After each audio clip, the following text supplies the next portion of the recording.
ማንቸስተር ዩናይትድ በዚህ የጥር ዝውውር መስኮት ራሱን ለማጠናከር ቢያንስ ሁለት ተጫዋቾች እንደሚያስፈርም እየተጠቀሰ ነው። ሁለቱም የአማካይ መስመር ተጫዋቾች እንደሚሆኑ የመረጃ ምንጮች እየጠቀሱ ነው ያሉት። በተለይ በዘንድሮ የውድድር ዓመት ማንቸስተር ዩናይትድ እያሳየ ካለው አቋም አንጻር አሁን ላይ የአፍሪካ ዋንጫን ምክንያት በማድረግ ማስራዊ አማድና ሙቡሞ ሄደዋል። እንደገና ፈርናንዴዝ አንድ ወር ተጎድቷል። ኡጋርቴ ጥሩ ብቃት እያሳየ አይደለም። ኮቢ ማይኖ በጥር ዝውውር መስኮት የመልቀቁ ጉዳይ አይቀሬ ይመስላል። ስለዚህ እነዚህ መሰረት ባረገ መንገድ ሁለት ተጫዋቾች ላይ ትኩረቱን እንዳረገ የመረጃ ምንጮች እየጠቀሱ ነው የሚገኘው። አማካዩ ለማጠናከር አንደኛው የአትሌቲኮ ማድሪዱ ኮነር ካላጋር የተጫዋች ወደ ኦልትራፎርድ የመምጣት እድሉ በጣም ሰፊ ነው። የመሆን እድሉ በጣም ሰፊ ነው።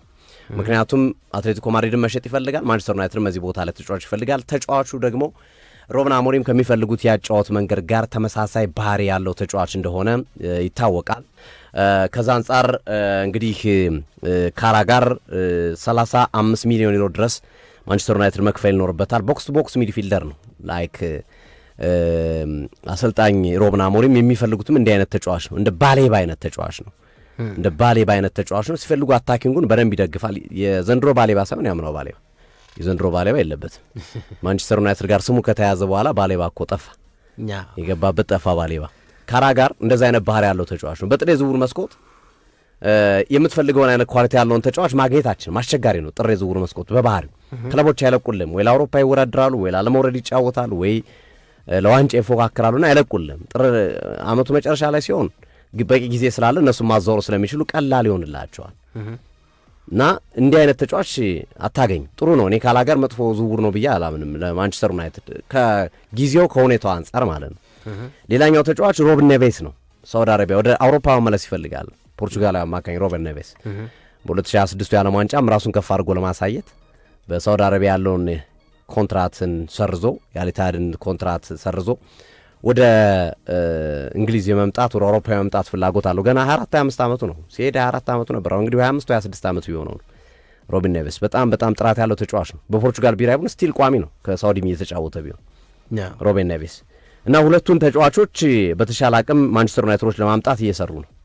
አማራጭላቸውም ግዴታቸውም በጥር ዝውውር መስኮት ብቻ እንዲሁም 3-4 ተጫዋች ካልተቻለ እንዳልኩት ቢያንስ ሁለት ተጫዋቾችን ማስፈረም ከማንቸስተር ዩናይትድ ይጠበቃል። የውድድር ዓመቱን በአውሮፓ መድረክ በሚፈልጉት መንገድ ለማጠናቀቅ በጣም ጠቃሚ ነው። እንግዲህ የዝውውር መስኮቱ የሚከፈተው ከ7 ቀን በኋላ ነው እና ከወዲሁ መጨረስ ይኖርብሃል። ቶሎ ተጫዋችም የሚመጣ ከሆነ ቶሎ ወስነ ማምጣት አለብህ። ቶሎ ከቡድኑ ጋር እንዲዋድልህ በአፍሪካ ዋንጫ በጉዳት ምናምን ያጣቸውን ተጫዋች ቶሎ እንዲተካለ ይሄ ወሩ ሲጠናቀቅ ጥር 29 እንጠብቀህ ካዘዋወርክ ባይዘዋወር ይሻላል። ጥቅም የለው። ገና መጥቶ እስከሚዋሃድ ደግሞ የካቲት ወርን ይፈልግልሃል። ከዛ ሚያዝያ ምናምን ነው አገልግሎት ሊሰጥ የሚችለው። ኦልሞስት ሊጉ ሊጠናቀቅ ሲል ምን ይጠቅማል?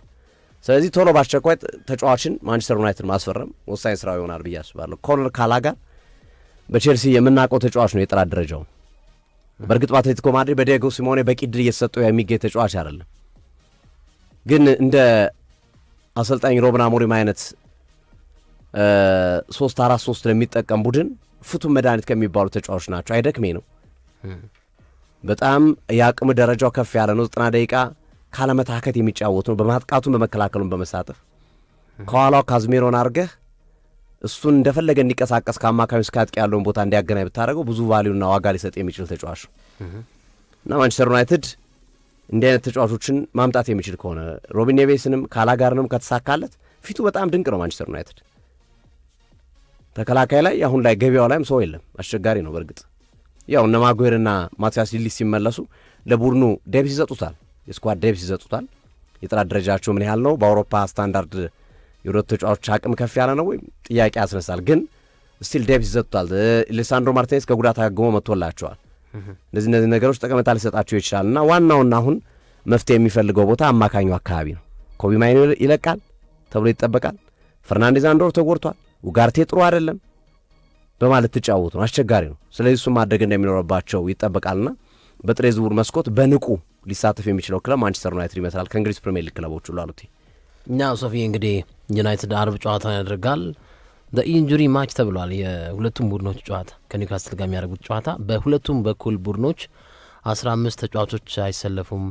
እነ ሌቭራሜንቶን ጨምሮ ኒክ ፖፕ ምናልባት አጠራጣሪ ይሆናል የሚሉ ሀሳቦች መጥተዋል። የዩናይትድ ተከላካይ ስፍራ አማካኝ ስፍራ እና 15 ተጫዋቾች በሌሉበት ይሄ ጨዋታ አርብ እንግዲህ የሚከናወን ይሆናል ተብሎ ይጠበቃል። እና እንዳልከው ሩበን አሞሪም በንግግራቸው ወይም በሚሰጡት ቃለ ምልልስ ላይ ብዙ ጊዜ ከዝውውር ጋር በተገናኘ ፊቸሪቲ ያለውን ተጫዋች ነው ማስፈረም የምንፈልገው፣ ምንም አይነት የረጅም እቅድ የሌለው ተጫዋች በክለባችን አንቀላቅልም የሚል ሀሳብ አላቸው። እና አሁን ትላንት ማምሻውን እንደሰማ ነው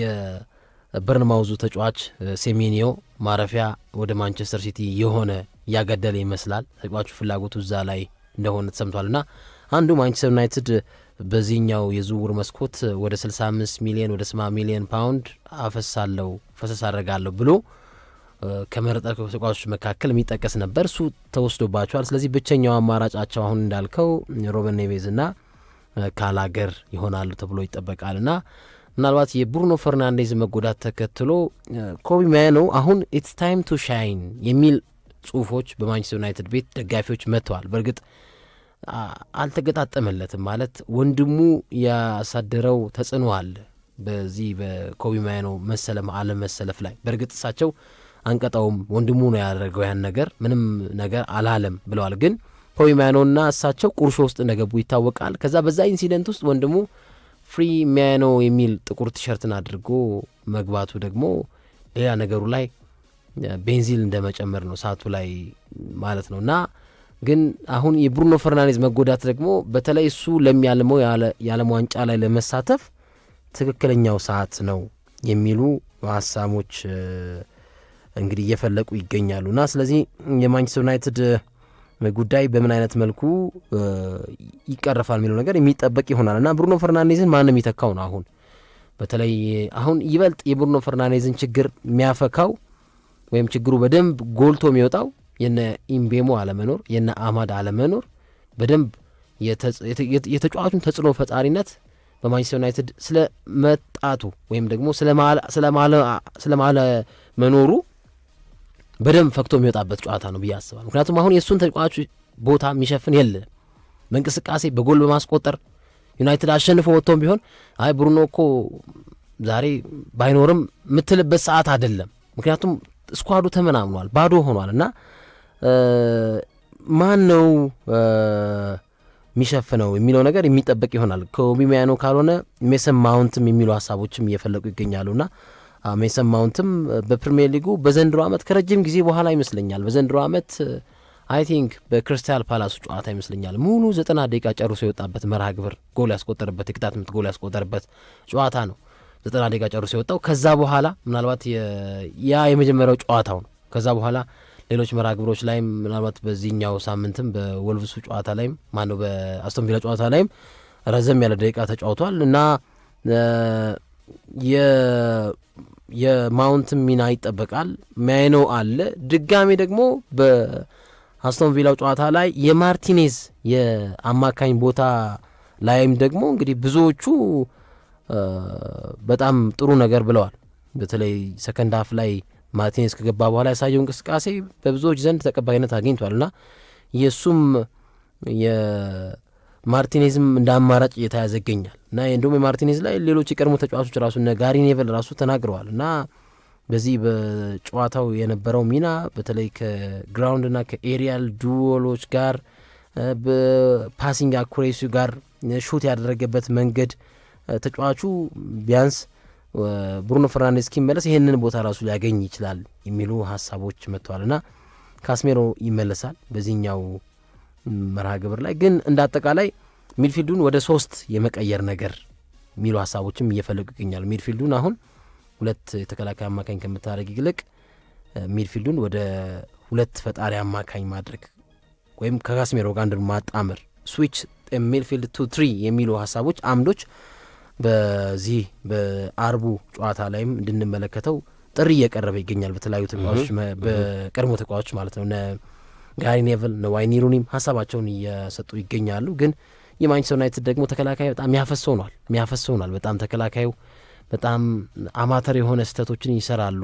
እነ ሌኒየሮ በጣም የዩናይትድ የጨዋታ መንገዱ ጎል እንዳያስተናግድ ይረዳዋል ተብሎ ቢጠበቅም ግን በፕሪሚየር ሊጉ የተቆጠሩበት ጎሎች ብዛት ከ20 በልጠዋል እና በዚህ ጨዋታ መንገድ ላይ ደግሞ ይህን ያህል ጎል ማስቆጠር ከፍልስፍናው ጋር አብሮ መሄድ አይደለም።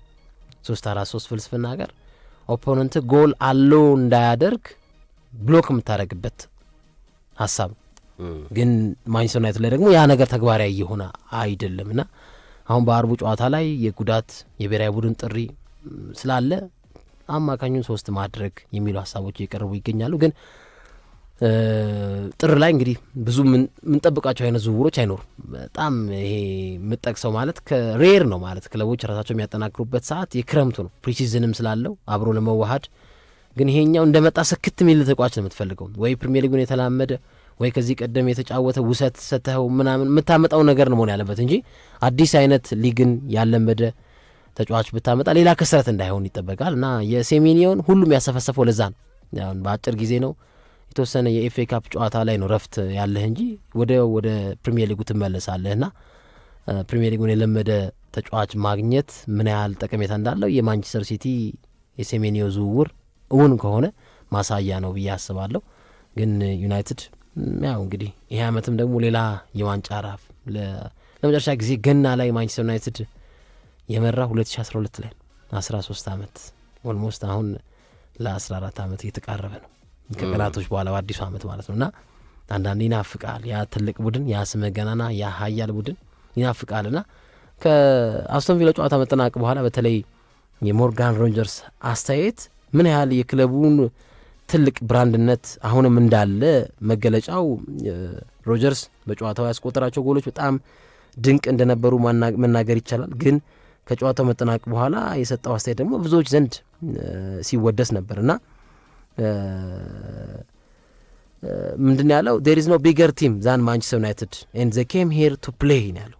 ቃል በቃል ይሄን የተናገረው በጨዋታው 2 ጎል ያስቆጠረ ተጫዋች ነው እና የማንቸስተር ዩናይትድን ብራንድነት የማንቸስተር ዩናይትድን ትልቅነት እንግዲህ የገለጸበት መንገድ በቃ ትልቅ ቡድን ነው ሊመጡት ለማሸነፍና ለማሸነፍ ያንንም አሳይተዋል ቢሸነፉ የሚል ሀሳቡን አስቀምጧል እና እንግዲህ የበዓል ሰሞን ጨዋታዎች በማንቸስተር ዩናይትድ ቤት የመጀመሪያው የበዓል ሰሞን ጨዋታ በሽንፈት ተጠናቋል። አሁን ሩበን አሞሪም ኖ ኤክስኪውዝ ነው ያሉት። እንግዲህ እስኪ እናያቸዋለን የእሳቸውን ደግሞ ቃል ተግባራዊ ይሆናል። ኒውካስትል ጨዋታ ላይ ምንም ኤክስኪውዝ የለም ማሸነፍና ማሸነፍ ብለዋል። ግን ከባድ ይመስላል። በእርግጥ በኒውካስትል ቤትም ተመተዋል ተጫዋቾች በጉዳት እና የአርቡ ጨዋታ ይጠበቃል። በጣም አሪፍ እንግዲህ ካላጋርና ሮብን ኔቬሽ ሁለቱም ካልሆነ ከሁለቱ አንዱም ማንቸስተር ዩናይትድ ማረፊያ ይሆናል።